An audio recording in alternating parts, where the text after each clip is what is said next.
Last night I talked to my mother and she gave me a little constructive feedback on the videos. She says I say too much, and I definitely agree with her. So I'm going to try and omit that word from all of the rest of these videos. And thanks to her input, she has been now selected as the first of my podcast guests. So yes, my mother, my biggest fan for Ironman, will be the first podcast guest, and that will be coming up as soon as she gets a headset with a microphone.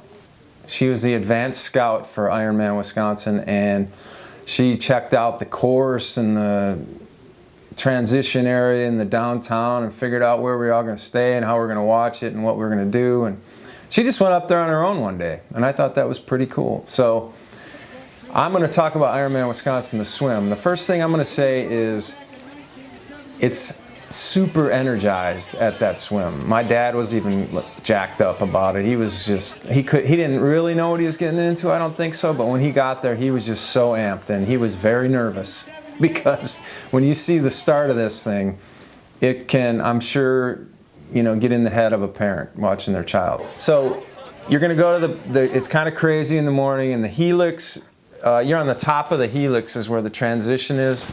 So it's not super far away from the swim start, but it's really congested. So I want to give you one piece of advice, and that is get down there early to the swim start. Get your bags taken care of and get down to the swim start, because I knew people who literally were on the shoreline trying to get in the water when the cannon went off last time. So I got in the water 20 minutes early, and it was the best thing I ever did because I got used to the water and I got warmed up by treading water. You're in a wetsuit, so it's not awful.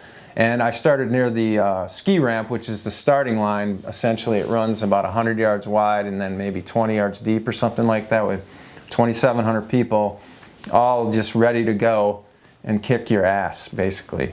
And I hauled onto that ski ramp once or twice just to kind of give myself a little break, but warming up before an Ironman swim is invaluable, in my opinion, and I think it's what really helped me get through it. You go 1,000 yards straight out. If I had to do it again, I have to find a sighting point because it was really choppy and it was almost impossible for me to sight any buoys. So I'm going to look at this. There's a walking bridge, and you'll see it if you're going to do the race. But get in the water the day before and kind of look out at that bridge and see if that can be your sighting point. And then you get down to the corner, and there's 2,700 people converging on one buoy, so you kind of want to maybe keep a little wide unless you want to get, the crap beat out of you. And then you go a couple hundred yards to the left, and then you make another left turn. That's a 1,700 or so meter straightaway.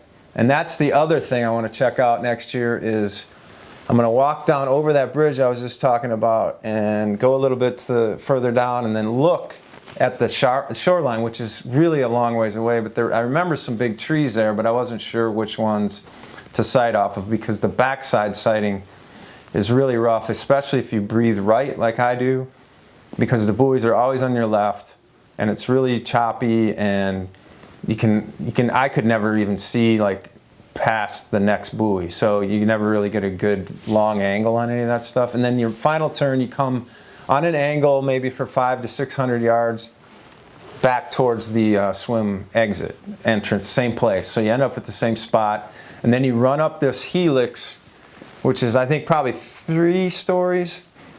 And everybody's worried about it, like it's uphill and it's going to be hard to run up and out of the water and everything like that. But it's not bad at all because of the energy in there. There's people all the way up these turns, 6 deep, screaming at you, hitting you on the back, giving you high fives, and there's people playing drums, and it's just full of energy that gets you right up to your transition easy. There it is, Mom. I'm working on it. That's about it for today. Make sure you email me, and we can get you one of these Crushing Iron t-shirts if you want to do a podcast with me. Do the podcast, get a Crushing Iron t-shirt. My email's at the bottom of this video, And I want to put one quick shout out to my buddy Corey, who was helped through the day by video number 7. Something about the diet advice that I was giving that day. Go check it out, and maybe you can get something from it too. All right, thanks a lot.